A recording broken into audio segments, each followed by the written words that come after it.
Segundo a lenda, por séculos imemoriais, a Rússia foi ocupada por uma vastidão de tribos, por onde mercadores vikings navegavam da Escandinávia até a Grécia, atravessando o continente.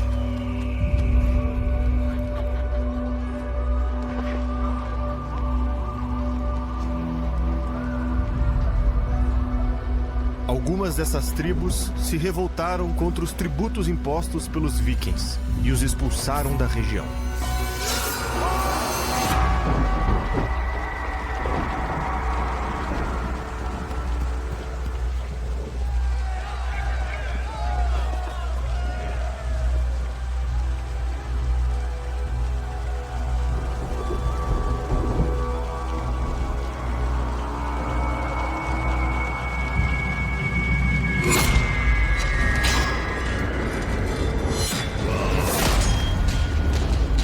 Sem os vikings, as tribos mergulharam em uma era de extrema violência e instabilidade, repleta de guerras e disputas internas. Não sabendo mais o que fazer, os próprios povos das tribos decidiram encontrar alguém para devidamente governá-los segundo a lei. Teriam então procurado os vikings, os mesmos que outrora expulsaram. A nossa terra é grande e rica, mas não há ordem dentro dela. Venham, pois, governar-nos como reis. De joelhos perante os vikings, incapazes de reestabelecer a paz e a ordem por si próprios, o povo russo teria nascido implorando pela submissão a um governante.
Morte de Lenin, o poder máximo da União Soviética passa a ser disputado por Stalin e Trotsky, homens com concepções distintas acerca do futuro da União Soviética. Por meio de complexas negociações e conchavos políticos, Stalin vence o embate, expulsa Trotsky do partido, condenando-o ao exílio, e torna-se o novo líder da União Soviética. Lenin cometeu diversos crimes. Mas o maior deles foi deixar um homem como Stalin na primeira posição política para tomar o poder na Rússia.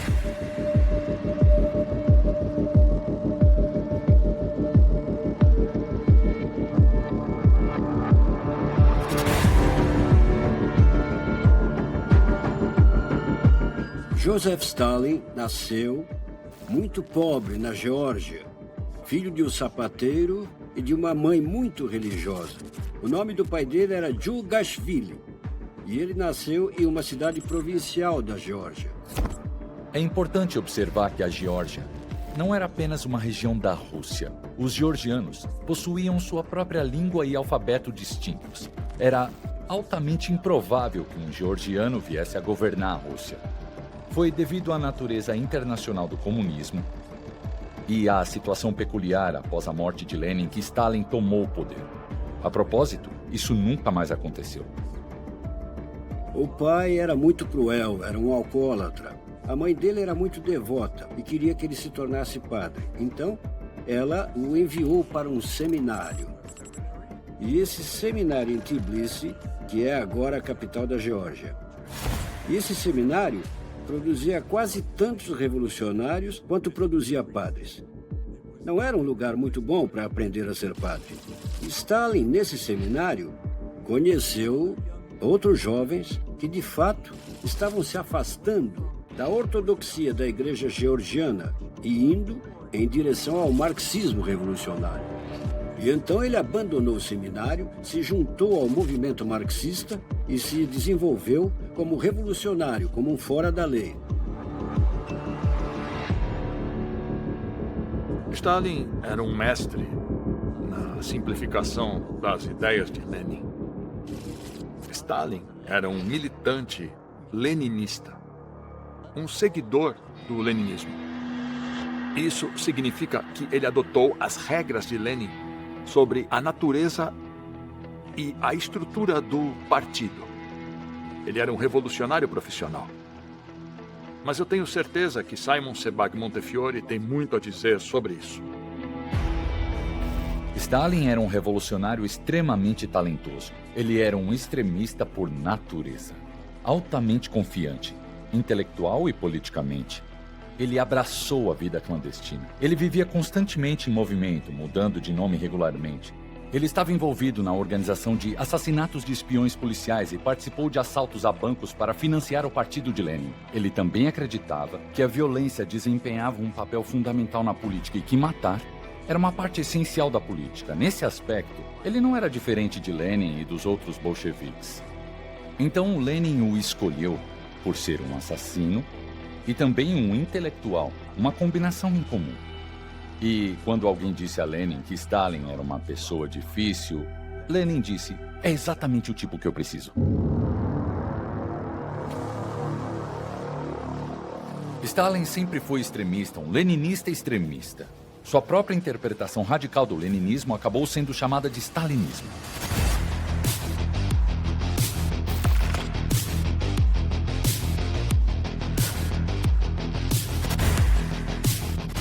Quais são as características do stalinismo? Primeiro de tudo, uma dominação completa da economia pelo Estado.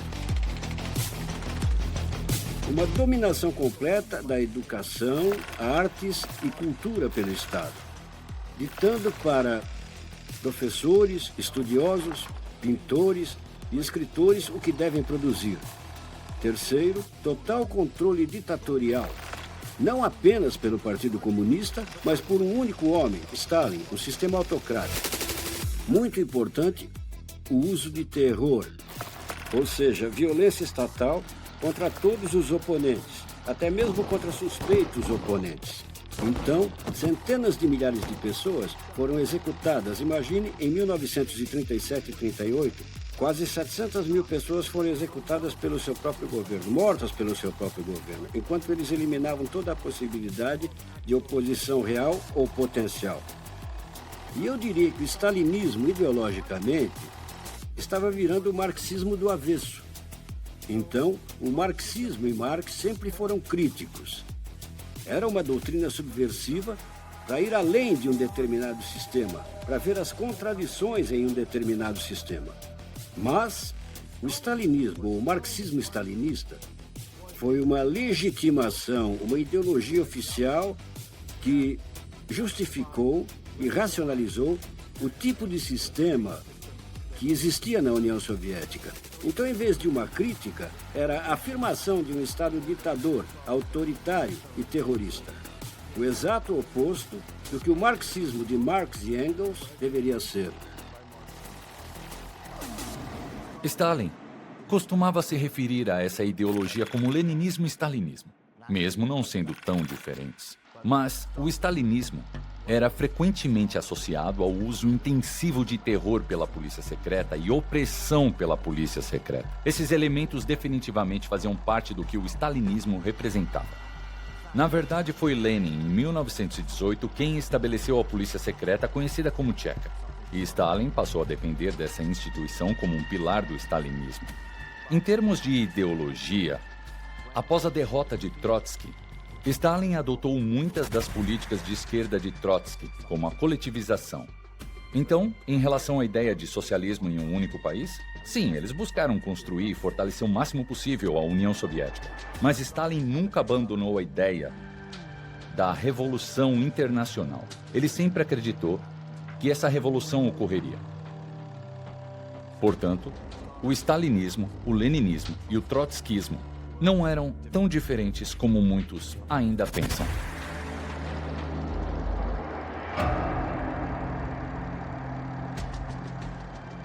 O stalinismo não se preocupava apenas com a política. Suas ambições eram também espirituais.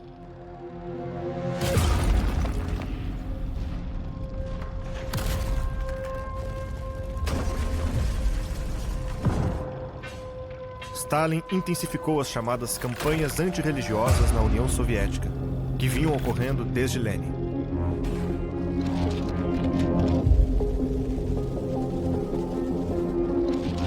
Entre a Revolução de Outubro e a Segunda Guerra Mundial, o número de igrejas ortodoxas na Rússia caiu de 37 mil para apenas 4.225. Boa parte dos membros do clero ortodoxo russo foi fuzilada ou enviada para campos de trabalho forçado. As liberdades religiosas foram severamente restringidas. E o ensino no país agora deveria se orientar pelo materialismo e pelo ateísmo.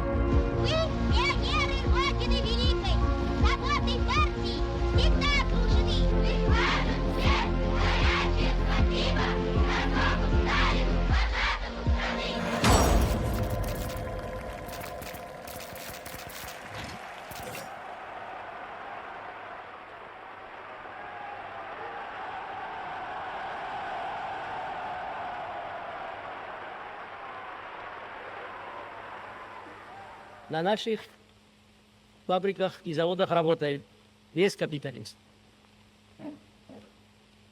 Работает тоже фабрика.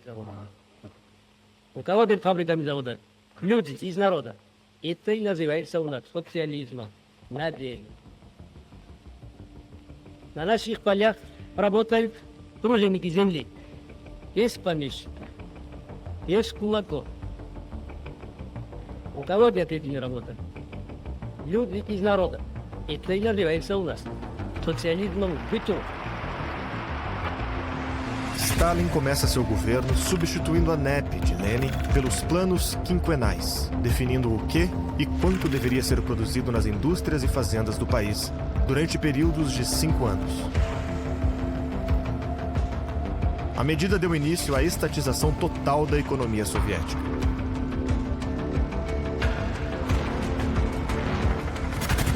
Stalin estava determinado a fazer com que a Rússia se aproximasse do Ocidente, representado pelas grandes potências como a França, a Grã-Bretanha e os Estados Unidos. Os Estados Unidos eram a potência líder e emergente na época.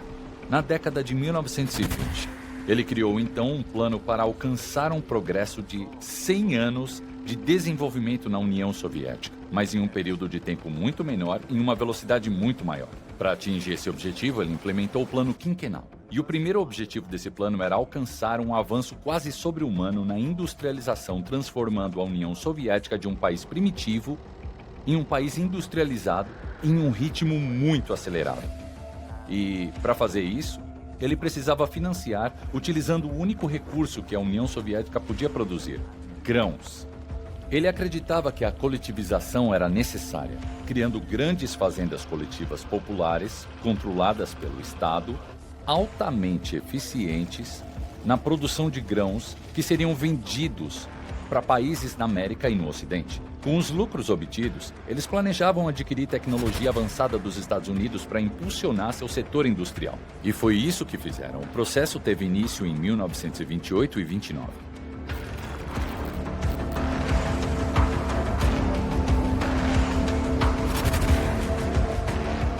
Uma das coisas a entender sobre os planos quinquenais que se sucederam é que eles não eram de fato planos.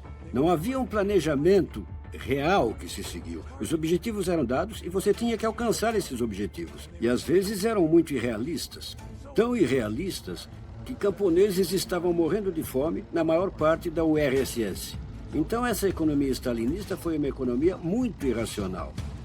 Mas pode-se argumentar que isso não foi feito só por razões econômicas. Claro que eles queriam desenvolver o país. Eles tinham medo do Ocidente, mas também foi político.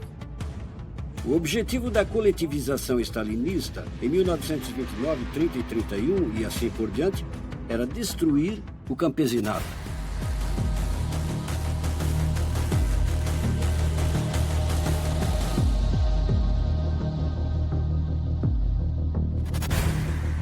Essa classe independente, que de alguma forma controlava a maior parte do fornecimento agrícola que existia no país. Stalin e Lenin odiavam o campesinato. Eles consideravam o campesinato como uma resistência antiquada e tradicional contra o progresso, contra a construção de um Estado marxista-leninista. Essas sanguessugas sugaram o sangue dos trabalhadores e tornaram-se mais ricos com os trabalhadores nas cidades e fábricas passando fome. Esses vampiros têm reunido as propriedades fundiárias em suas mãos. Eles continuam a escravizar os camponeses pobres. Guerra implacável contra os kulaks. Morte a eles. Chamavam eles de kulaks, que significava punho, porque eles seguravam suas riquezas com muita firmeza. No entanto, ninguém realmente sabia quem eram os kulaks. Kulak era uma palavra usada pelos comunistas para descrever os camponeses que resistiam às suas políticas, supostamente os mais ricos. Embora isso fosse relativo, alguns desses camponeses possuíam 2 vacas em vez de uma. Quando Stalin enfrentou resistência dos camponeses, ele rotulou os camponeses mais ricos como kulaks e ele decidiu eliminar essa classe de kulaks. Dessa forma, qualquer pessoa que se opusesse a ele poderia ser chamada de kulak e todos poderiam ser presos, deportados, executados ou enviados para a Sibéria ou prisões. Então, primeiro a coletivização, que eles chamavam de desculaquização, se livrar dos camponeses ricos, que era qualquer um que tinha uma boa produção, e os forçando a adotarem as fazendas coletivas. Então havia um esforço político para criar esse Estado centralizado e autoritário, que por fim foi crucial para esse plano quinquenal e para o stalinismo. E obteve um sucesso impressionante. A industrialização foi um feito extraordinário, mas veio com um custo irreparável para o povo. Mas eles não se preocupavam com o povo, pois acreditavam que poderiam construir um império industrial em um curto período de tempo. Isso resultou em uma crise significativa, pois os camponeses, todos eles perceberam que o leninismo e o bolchevismo não iriam realmente apoiar a classe camponesa e lhes conceder terras. Pelo contrário, suas terras seriam tomadas e entregues a fazendas coletivas. Como resultado, os camponeses começaram a resistir e as colheitas também fracassaram. Mas Stalin estava determinado a realizar a industrialização e para isso ele precisava do dinheiro dos grãos. E decidiu vender os grãos de qualquer forma, mesmo sabendo que isso resultaria em fome.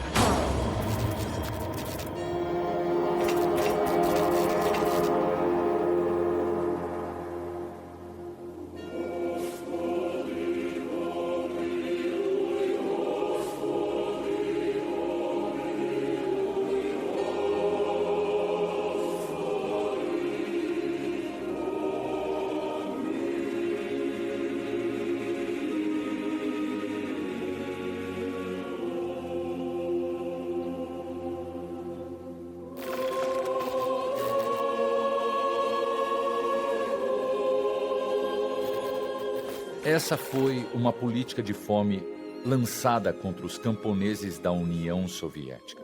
Teve aspectos diversos. Muitas pessoas perderam a vida no Cazaquistão. Milhões morreram no norte do Cáucaso e em outras regiões, e na área do rio Volga. Mas a maior parte das vítimas ocorreu na Ucrânia.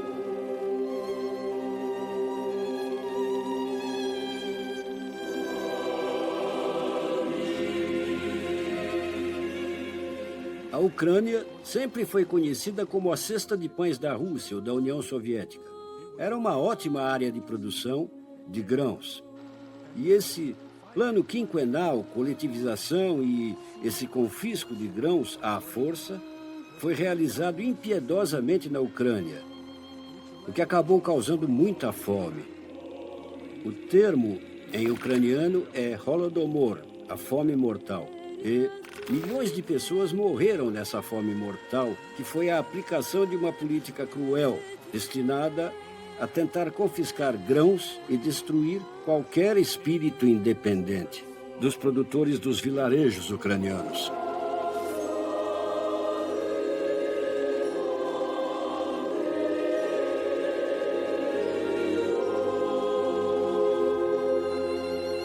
Stalin tinha medo dos ucranianos se tornarem nacionalistas, independentes, etc.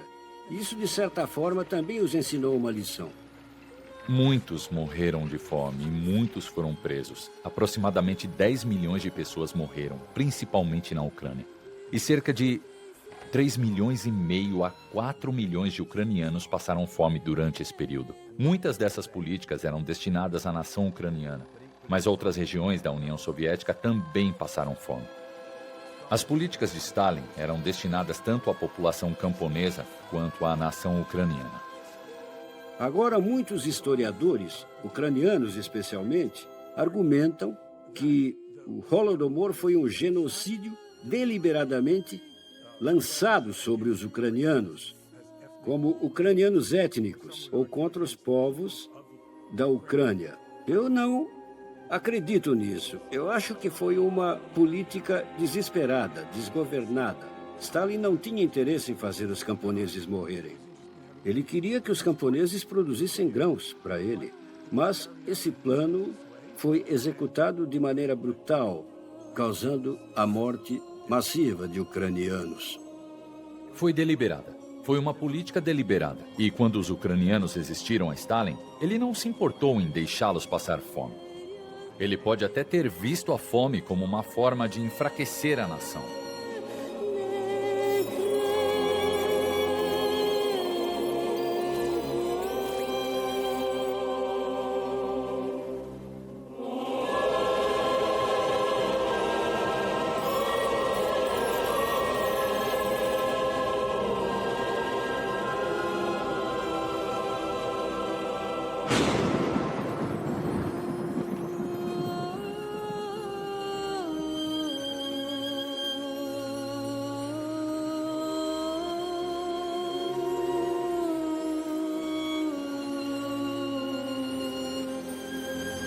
Os horrores da desculaquização não passariam despercebidos. E Stalin ganharia muitos inimigos. A oposição não esperava o tamanho da resposta. Para lidar com as discordâncias, Stalin usa os gulags, campos de trabalho forçado para dissidentes do partido.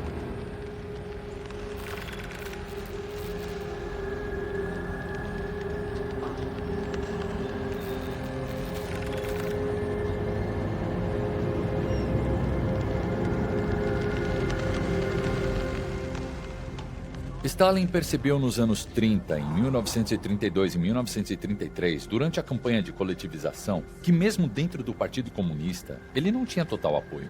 Muitas pessoas o criticaram pela campanha de coletivização na Ucrânia e também pela fome ucraniana que ele promoveu, organizou e permitiu acontecer. Então, ele sabia da resistência à sua liderança e estava ciente de que Hitler assumiu o poder em 1933. Ele sabia que ocorreria uma guerra com a Alemanha nazista em algum momento.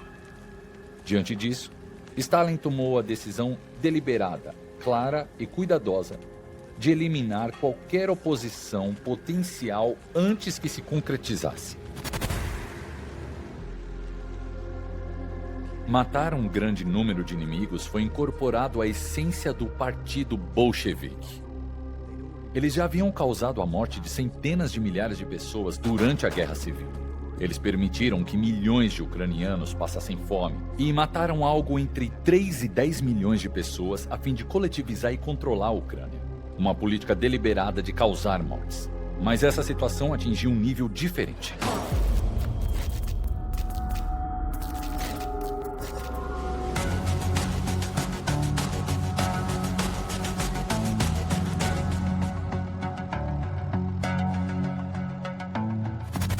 O Grande Terror, ou Grande Expurgo, foi uma série de julgamentos, execuções, prisões e exílio de literalmente milhões de pessoas por volta de 1936 até 1938, com as maiores perdas em 1937, que se tornou emblemático como o ano mais sanguinário do Grande Expurgo.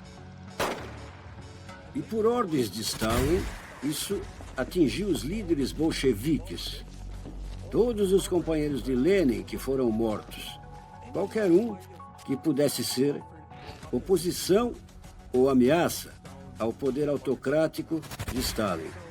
Começou assim, mas pessoas comuns, artistas, intelectuais, industrialistas, engenheiros, todos os tipos de pessoas, oficiais do exército, os marechais da União Soviética, também sofreram a ira de Stalin e foram eliminados durante o Grande Expurgo. De certa forma, a execução de Bukharin marcou o ápice do Grande Expurgo. Nikolai Bukharin foi um dos líderes bolcheviques mais talentosos. Ele era extremamente carismático, era mais moderado em comparação a Stalin e Trotsky, e era o favorito de Lenin. Lenin o chamou de o queridinho do partido. Todo mundo gostava do Bukharin, e Stalin se tornou amigo de Bukharin no fim da década de 20. Eram melhores amigos, e passavam muito tempo juntos. Essa aliança permitiu que Stalin derrotasse não apenas Trotsky, mas também Zinoviev e Kamenev, outros dois líderes principais. No entanto, após derrotá-los, Stalin se virou contra Bukharin. Ele foi coagido por Stalin a se declarar culpado perante o partido. То гнусное дело, которое делали наймиты капитала, озверелые псы фашизма, Букарин, Риков и их компания. Товарищи, факты, которые я приводила, подтверждают все слова товарища Сталина о том, что наша страна окружена со всех сторон врагами, которые хотят разбить нашу родину, хотят поработить наши народы. Смерть этим врагам, смерть этим паразитам. Ele seguiu o exemplo de outros líderes. Todos se declararam culpados e eles acabaram sacrificando suas vidas pelo Partido Comunista. Mas Bukharin era quem estava mais próximo de Stalin. Ele escreveu a Stalin uma carta apaixonada dizendo: Todos esses anos, eu, honesta e sinceramente, segui a linha do partido e aprendi sabiamente a valorizar e amar você. Estou me preparando emocionalmente para deixar o Vale da Vida. E não há nada que eu sinta em relação a você, ao partido e à causa como um todo, além de um amor imenso e sem limites. Peço-lhe um perdão final, sincero e nada mais. Por isso, abraço-o mentalmente. Adeus para sempre e pense gentilmente em seu infeliz amigo. E assim Bukharin, no julgamento, se declarou culpado de todos os tipos de crimes inventados e depois ele foi executado. Stalin tinha um jeito de falar com os seus companheiros que diziam: Comandante Stalin, eu fui o seu apoio mais forte por longos 10 anos. Eu lhe disse, pelos méritos do passado, condecoramos você. Pelos erros atuais, nós executamos você. Então...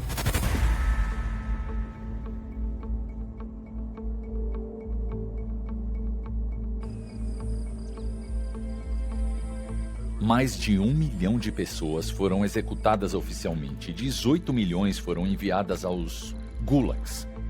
Os gulags eram campos na Sibéria onde milhões de pessoas trabalharam até a morte. Ao todo, é incerto o número exato de pessoas mortas no terror de Stalin. Se os números oficiais apontam cerca de 1 milhão de pessoas, é provável que o número real seja muito maior. Durante o extenso reinado de Stalin, é possível que ele tenha causado a morte de cerca de 20 milhões. Mas uma coisa é certa. Em 1941, quando a Segunda Guerra Mundial começou, não havia oposição a Stalin. Ninguém mais estava vivo. Nesse sentido, embora o terror fosse um ato insano de autodestruição, no qual ele matou seus melhores generais e comandantes, de certa forma funcionou. Stalin manteve controle total.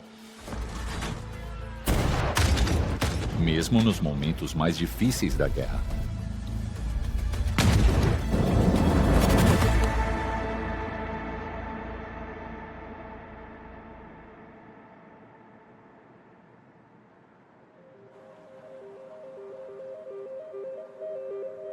A transição socialista da União Soviética não ocorreu. Em um país que, desde os tempos dos czares, nunca teve qualquer tradição democrática, o governo bolchevique também esbarrou no autoritarismo. Na política, a socialização congelou. A Revolução de Outubro e a Guerra Civil precisavam de um partido forte o suficiente para manter a revolução viva. Depois, com toda a oposição derrotada pelas armas, aquela rígida hierarquia do Partido Bolchevique se tornou o próprio Estado soviético. Como em um exército, não havia espaço para discordâncias. Stalin se aproveitou de todo esse poder e transformou a União Soviética em uma das maiores ditaduras do século XX.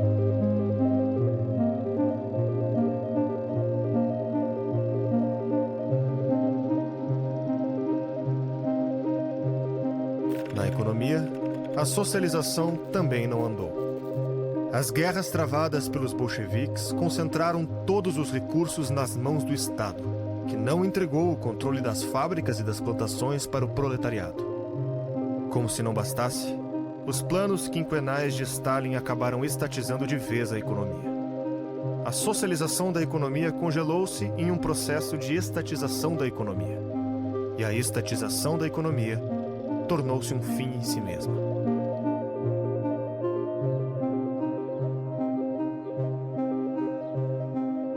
Se você quiser responder à pergunta do porquê a União Soviética não se tornou o socialismo que Marx e Engels visualizavam, você tem que considerar quase todos os fatores da história soviética. Você teria que começar com coisas como o ambiente, como o fato de que este é um país com 80% de camponeses, como a resistência à guerra civil, a intervenção estrangeira, o isolamento do país, o seu subdesenvolvimento. E há muitos teóricos marxistas e outros historiadores que disseram que este era um lugar que era impossível para a construção do socialismo de uma forma democrática e desenvolvida. Mas se você traz esse tipo de argumento ambientalista, que tem muitas boas partes, de certa forma, você está se desculpando pelo que os bolcheviques fizeram. Porque a política real não é simplesmente sobre o ambiente ou quais as oportunidades que existem, mas sobre as escolhas que os líderes políticos fazem. E Lenin e os bolcheviques, mais de uma vez, fizeram escolhas que distanciaram a revolução de uma participação de baixo para cima, do verdadeiro poder dos soviéticos, da indústria sendo controlada por trabalhadores em prol de mais e mais políticas estatais burocráticas. Então eles também são responsáveis pelo que acabou evoluindo para o Stalin.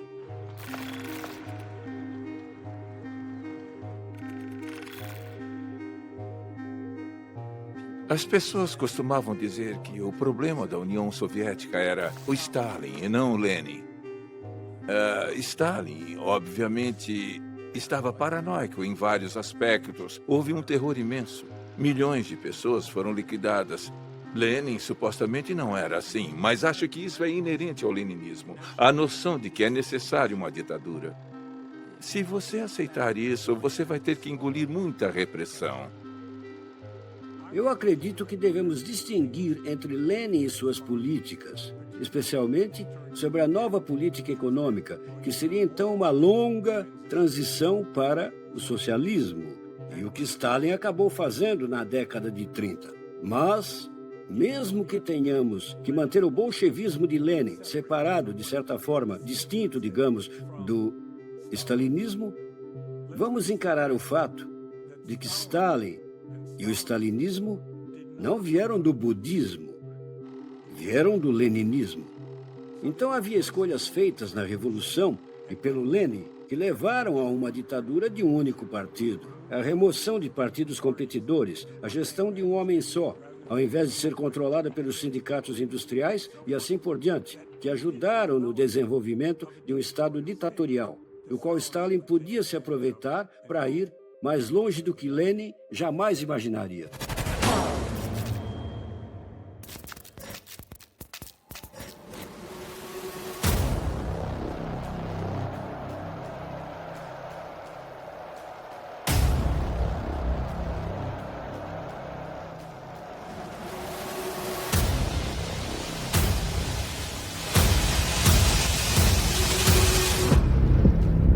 Com ou sem transição, a Segunda Guerra Mundial bateu às portas da União Soviética.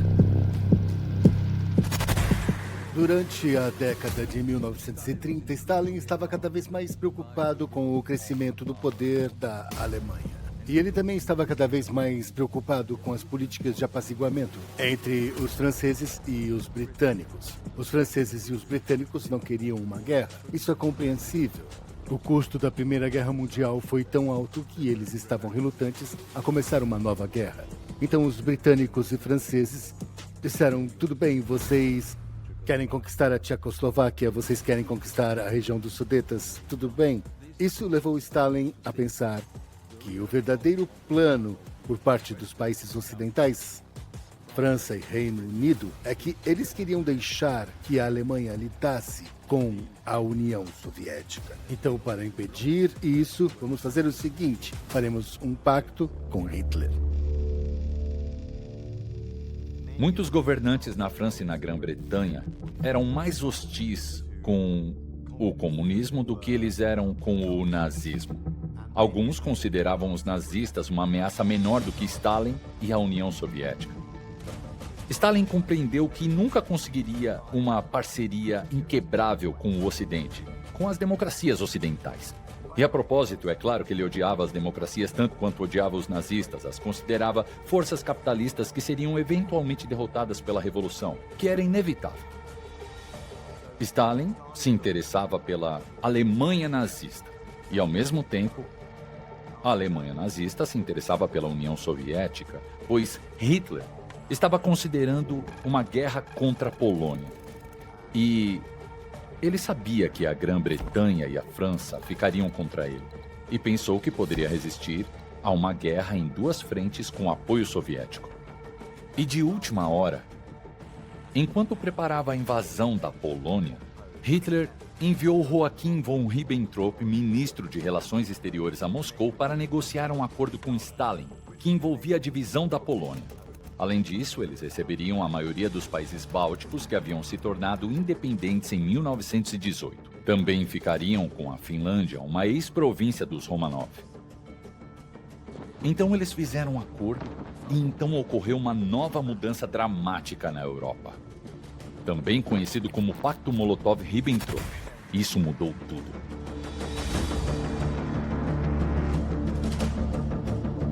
Havia sinais de que Stalin estava interessado em espalhar a influência da União Soviética pela Europa Oriental, não necessariamente tomando o controle ou criando países comunistas, ou coisas assim, mas espalhando a influência da União Soviética. E isso significa criar países que fossem amigáveis à União Soviética e não fossem sujeitos aos interesses estratégicos de outros países no Ocidente, Inglaterra, França, Estados Unidos.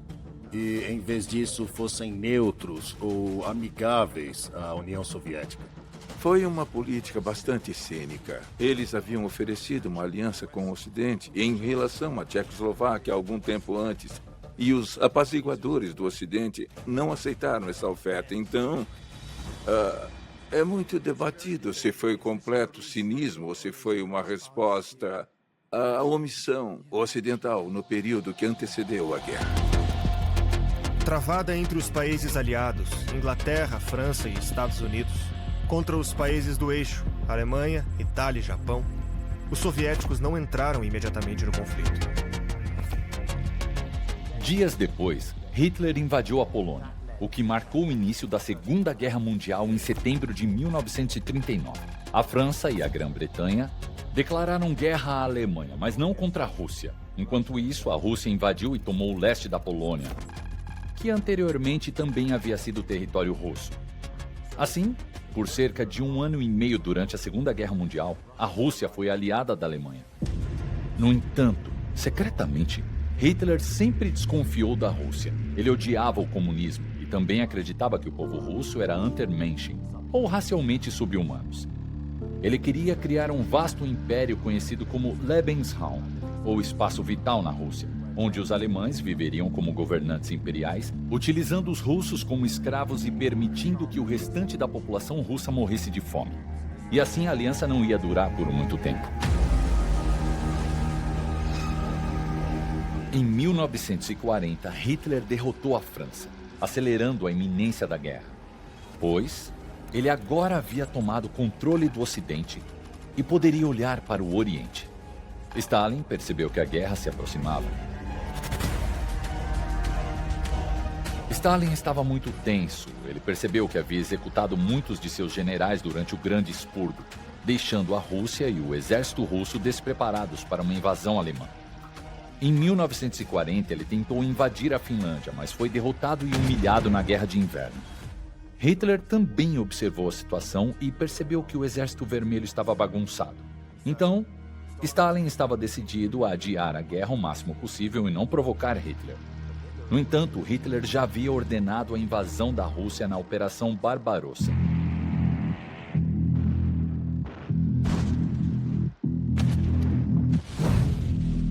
Em 22 de junho de 1941, cerca de 3 milhões de soldados alemães invadiram a União Soviética.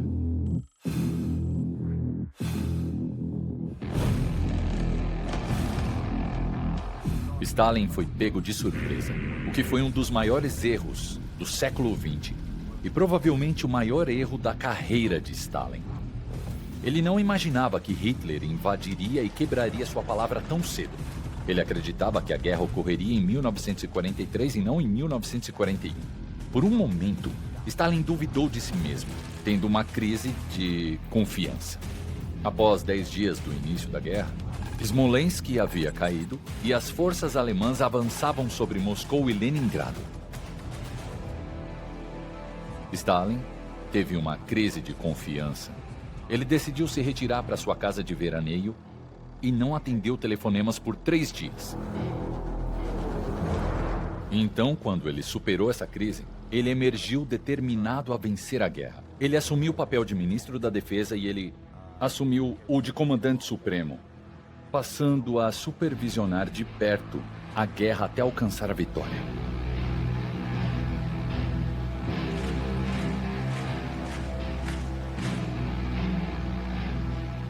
Партизаны и партизанки. На вас смотрит весь мир, как на силу способные уничтожить разбойничьи горды немецких захватчиков. Смерть немецким оккупантам! Да здравствует наша славная Родина, ее свобода, ее независимость. Под знаменем Ленина вперед, победа!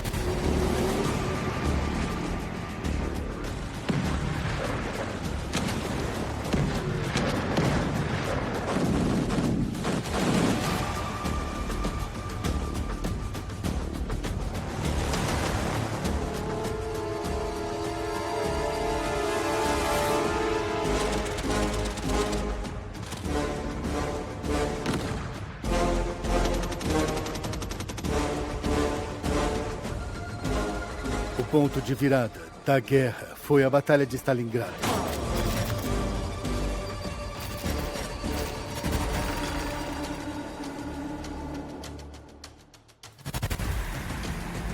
Foi uma das maiores batalhas da história, com um enorme número de mortes. E, a partir dali, o Exército Vermelho avançou em direção a Kursk e finalmente atravessou as fronteiras e conquistou a Alemanha. O grande erro de Hitler, ou dos generais alemães que o aconselhavam, foi ter estabelecido uma frente de batalha tão grande. Ter presumido que, por ter vencido tão rápido e facilmente na França, ele poderia vencer rápido e facilmente na Rússia. Mas com uma frente de batalha que vem de Leningrado, como Petrogrado foi renomeada até Stalingrado, com uma frente de batalha enorme, ganhar rapidamente seria impossível. Então, o que os russos chamam de General Inverno, em outras palavras, o inverno russo foi decisivo. Porque se você tem milhões de soldados, você precisa alimentá-los. Você precisa alimentá-los 3 vezes por dia. Você precisa alimentá-los bem, porque eles têm que marchar e lutar. E fazer isso com uma frente de batalha tão grande é quase impossível. A Batalha de Stalingrado basicamente virou a maré da guerra. É muito difícil para mim imaginar a Alemanha nazista sendo derrotada sem a União Soviética e o Exército Vermelho vencendo a Alemanha sem o comando unificador de Stalin. Eu não digo isso com um certo prazer ou algo assim. É a verdade. É um fato.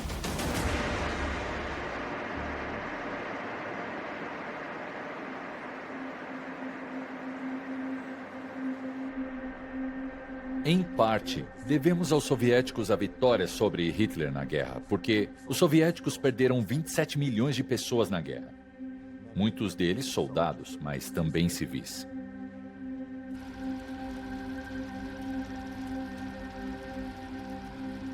Nenhum historiador duvida do fato de que a vitória contra os nazistas foi não exclusivamente, mas em grande parte, graças ao Exército Vermelho. Eram 7 milhões de alemães lutando contra os russos e 1 milhão de alemães lutando contra os aliados.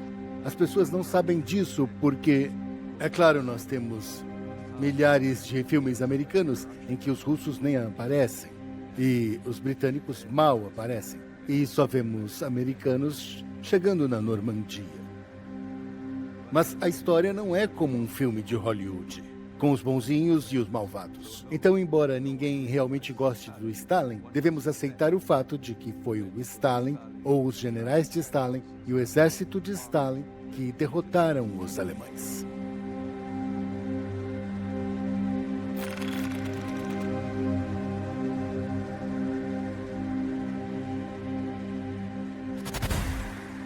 Ele alcançou muito. Foi uma vitória impressionante. Qualquer outro líder teria sido deposto pelo seu povo após as grandes perdas sofridas em 1941 e 42. Mas ele eliminou todos os inimigos, causando medo em todos, mantendo assim o controle e aprendendo a ser um comandante melhor. Ele deu a volta por cima na guerra, liderando as batalhas desde os arredores de Moscou até Berlim. E em 1945, ele cercou Berlim, onde Hitler cometeu suicídio em seu bunker.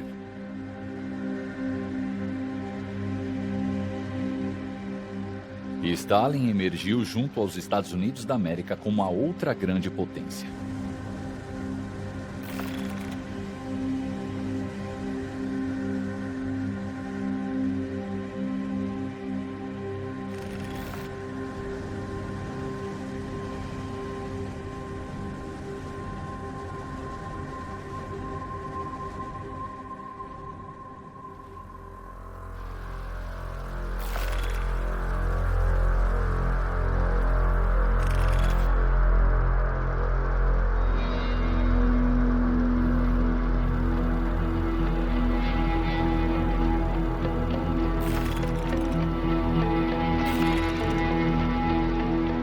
Com o fim da Segunda Guerra, o mapa do mundo era outro.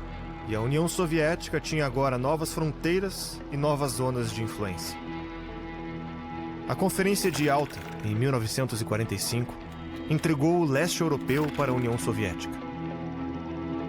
Entre anexados e tutelados, os soviéticos agora mandavam em países como a Lituânia, Estônia, Letônia, Romênia, Polônia e Tchecoslováquia.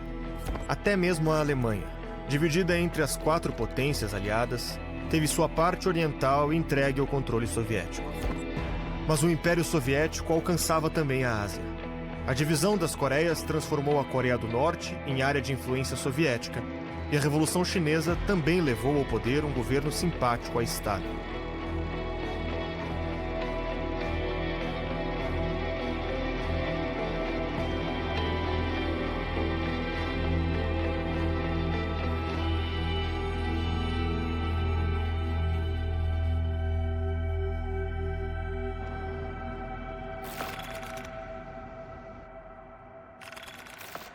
Meu nome é Ana Stentsova. Eu sou pedagoga e professora de educação primária. Fiz isso a minha vida toda. Eu ensino crianças. Meu nome é Ruslan Souchon e eu nasci no ano de aniversário de 50 anos da Grande Revolução Socialista de Outubro. Eu nasci em Moscou em 2003. Eu nasci depois do colapso da União Soviética e depois de 2000. Aqui já era a Rússia e eu vivo nela. Eu não tive sorte, eu nasci um artista. É isso. Eu sou um artista. Eu fui membro do Conselho Supremo dos Reinos Unidos Soviéticos na sua última fase. Eu tentei salvar nossa grande pátria. Esse é o meu caminho, é o que eu quero. Mudar o mundo, mudar as pessoas, mudar o mundo e o ambiente em torno. Isso se chama arte. Para mim, Lenin é um símbolo em que nos forçaram a acreditar.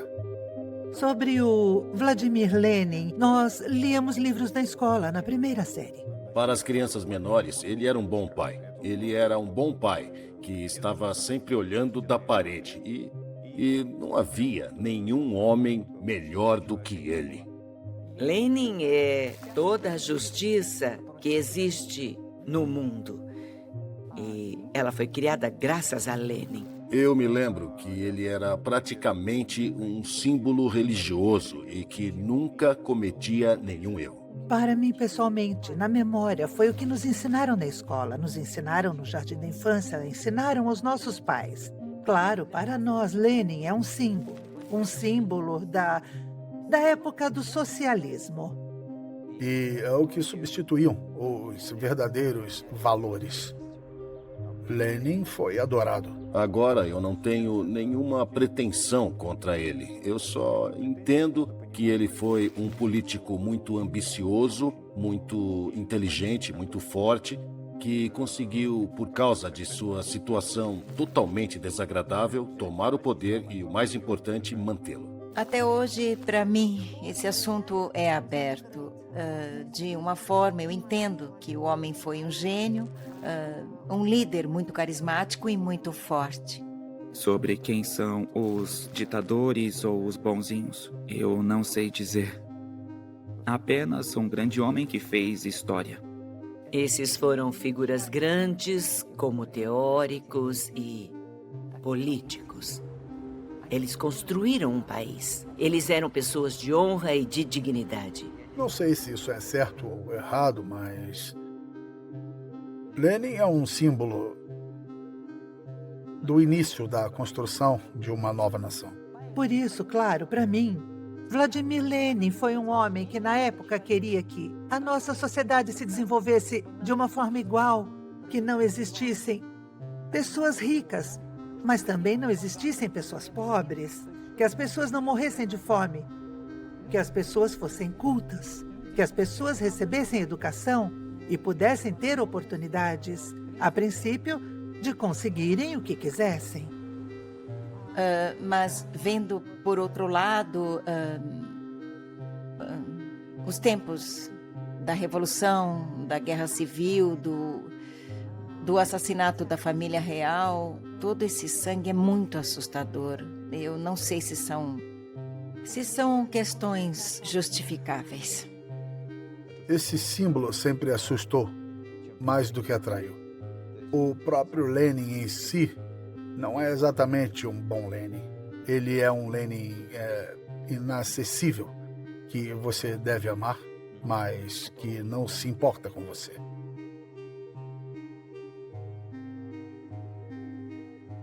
Stalin foi um seguidor das ideias de Lenin.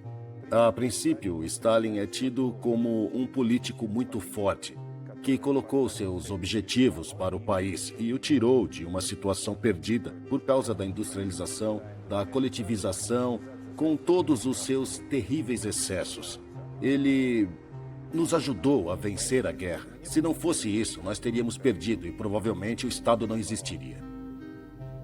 Depois, quando a União Soviética colapsou, Stalin se tornou um monstro. Ele foi apresentado como um homem que destruiu milhões por causa do seu poder e tudo mais. Um maníaco e um homem desequilibrado. E, de novo, é uma figura muito controversa. Eu tenho amigos para os quais ele é definitivamente um tirano. Um gênio maligno que submeteu o genocídio ao seu próprio povo, e isso não é justificável. Sabe, há muitas conversas sobre Stalin, sobre as repressões, sobre os gulags e essas coisas todas que falam hoje em dia.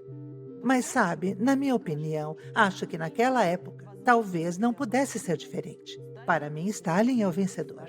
Stalin quem ganhou a Grande Guerra. Stalin quem criou a grande força. Stalin quem foi reverenciado pelo mundo inteiro. E 12 anos depois da guerra, eles foram para o espaço. Na minha opinião, agora o Stalin tem uma conotação negativa. Esse estilo imperial, quando o homem se eleva a um rei coroado ou não, sem nenhuma outra alternativa. Não importa se ninguém ousou se opor ao que ele dizia. Tudo o que ele dizia era a lei dele. Do meu ponto de vista, isso não é um jeito de governar um país. Quando não há firmeza do governante, começa a anarquia. E a anarquia é terrível. Durante a anarquia não se ganha uma guerra. Por isso, com Stalin na guerra, é claro que Stalin seria o vencedor. Sem dúvida alguma. Esse homem viveu em nome do povo e para o povo. E ele conseguiu criar um país tão poderoso que falava com sua própria voz. Que tinha a sua própria voz. Ele queria que tivéssemos teatros. Dizem que ele era um bárbaro, mas não. O que ele queria mesmo é que as pessoas fossem culturalmente desenvolvidas. Queria que a indústria se desenvolvesse, que tudo crescesse a um grande caminho. Então, como ele poderia ser um bárbaro?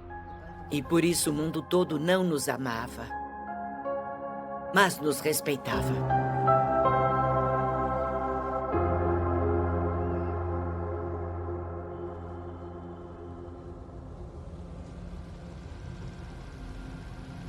Quando Lenin morreu, seu plano de espalhar o comunismo pelos 4 cantos do planeta parecia ter fracassado. O primeiro líder dos bolcheviques, porém, não viu o mundo inteiro ser dividido em 2. De um lado, os Estados Unidos, de outro, a União Soviética. Apesar de tudo, parece que Stalin conseguiu realizar o que o seu antecessor tanto sonhara. Ou pelo menos, metade.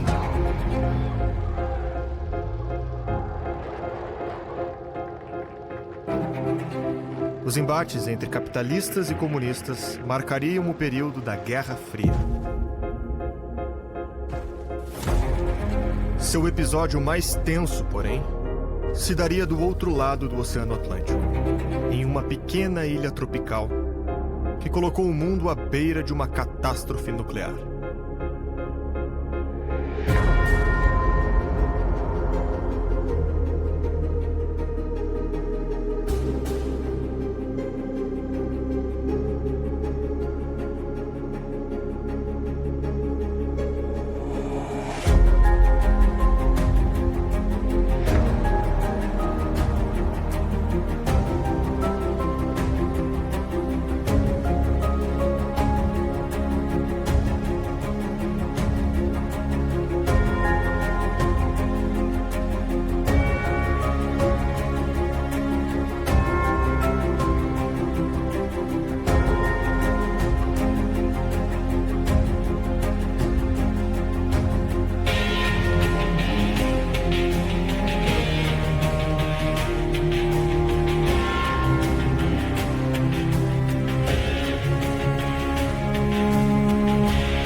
Então, o Muro de Berlim caiu. Espera, eu tenho que pensar na data. Em 1989, certo? 1989. Pense nisso. Eu já tinha 49 anos de idade. Eu sou um cara velho, sabe? Ainda faço queda de braço se você quiser, mas não vamos entrar nisso agora.